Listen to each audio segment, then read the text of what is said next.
In today's news, Ilia Topuria confirms his next fight. Cory Sandhagen thinks Sean O'Malley deserves his title shot. Big John and Josh Thomson discuss Ian Garry's next fight, and Big Shaq almost gets physical with Jon Jones. Let's dive in. Cory Sandhagen isn't buying the popular opinion that Sean O'Malley doesn't deserve a title shot rematch against Merab Dvalishvili. While many fans have been pushing back on the idea, Cory laid it out bluntly. There's simply no one else. Peter Yan already dominated by the champ. Figgy just lost. Cory thinks people are too quick to write off O'Malley's chances as well. Sure, Merab's relentless pressure and cardio are a nightmare for anyone, but Cory believes Sean's team is smart enough to make the necessary adjustments, and a rematch could play out differently. Cory looks confident ahead of his crucial bout against Deiveson Figueiredo. Sandman is coming off a competitive loss to then undefeated Umar Nurmagomedov, and this matchup could very well serve as a title eliminator, considering that neither Cory nor Figgy has faced Merab yet. The timing makes perfect sense. How do you like Cory's chances against the champ? His range, movement, and striking give him real tools, but against the Georgian's relentless pressure and takedowns, it's a serious test over 5 rounds. A classic wrestler versus striker matchup. Yeah, I mean, I think O'Malley is getting it not because of his privilege or whatever. I think that honestly, there's just really no other person that's, like I'm coming off a loss. Umar just fought for the belt, and then Jan is coming off still kind of a skid, and Jan already lost to Merab by like a pretty big margin. So I think that it's that. I think the way that the fight looks, in all honesty, is probably going to be pretty close to the same, but I'm definitely not going to count out O'Malley. I think that he's like a smart guy, and I think that he is going to make some corrections, and I'm sure that him losing that fight that way hopefully put a fire under his ass that he's going to need in order to win this next one. And yeah, I don't really know, but in all likelihood, it's probably going to look the exact same. Figgy's success is not going to come from wrestling because he's not a good enough wrestler. His striking is not like a point-based striking. I do well against those guys. Big John McCarthy and Josh Thomson discuss Ian Machado Garry's next potential opponent. It's either the winner of Kamaru Usman versus Joaquin Buckley, or a matchup with Leon Edwards for a title eliminator bout. Garry is riding high after a gritty win over Carlos Prates, a knockout artist on a serious run. Despite nearly getting knocked the hell out in the final minute, Garry dug deep, kept his composure, and proved he's not just hype. He's got heart and grit too. That win, messy or not, solidified his status as a real contender in the division. The Irishman has made it clear he wants to stay active and stack names on his resume. With his only career loss coming to the undefeated Shavkat Rakhmonov, Garry's stock remains high, and another big win could launch him straight into title contention. His chances against current welterweight champ Belal Muhammad are intriguing. Garry's crisp striking and speed could make for an exciting matchup against Belal's grinding, wrestling heavy style. Who do you think the Irishman should face next in the octagon? Leave your comments below. And the problem is, I know he's already got a fight, but the next person I'd actually want to see Ian fight would be Joaquin Buckley. I actually think it would be a great matchup. I think it'd be an exciting fight. I think Buckley brings things that would create problems for Garry. Gary's going to create problems for Buckley.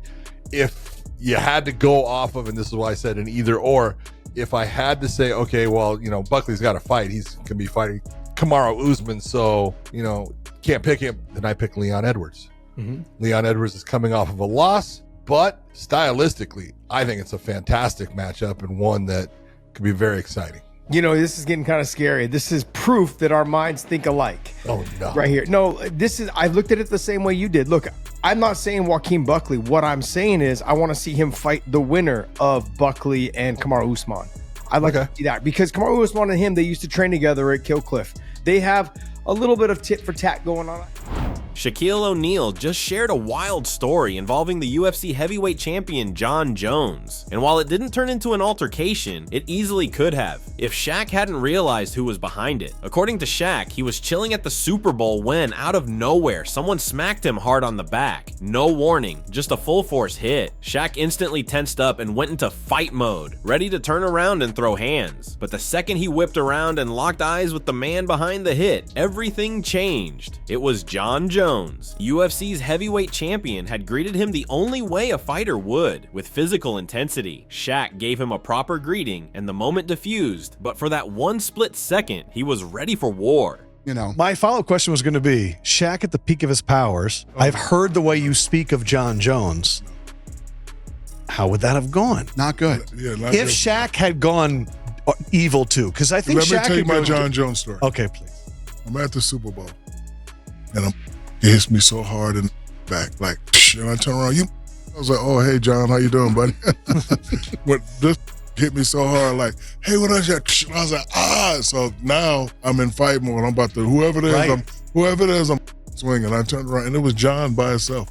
And I looked, and I was like, oh, hey, what's up, John? How you doing, buddy? He's like, hey, Shaq, I'm a big fan of you, but yeah, he is a nasty. Jones, meanwhile, continues to make headlines of his own as the saga with interim champ Tom Aspinall drags on. Still no clarity on when or if they'll finally settle things in the cage. Fans were hoping to see the fight on International Fight Week, however, with Ilia Topuria now confirming he will be performing on the UFC 317 card in June, those rumors are put to rest. Yep, you heard that right. Topuria just dropped a bombshell that sent a wave of excitement through the MMA community. He's officially set his sights on UFC 317, going down on June 28th. While fans had already started connecting the dots after Topuria hinted his camp had begun, the Georgian has now confirmed it himself during a Spanish TV appearance on Telemadrid.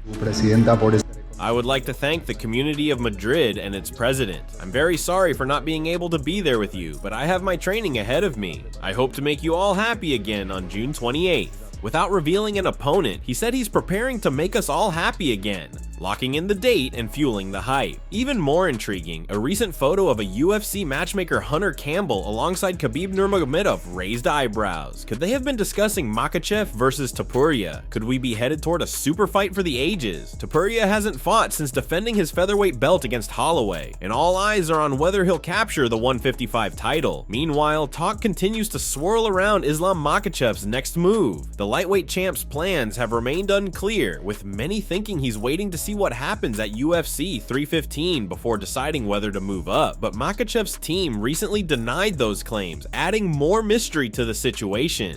Whatever the outcome, June 28th just became must-watch. Who do you think Ilia should face at UFC 317? Leave your comments below. That's it from MMA Psycho. Thanks for watching. Don't forget to leave a like and subscribe for your daily dose of MMA news.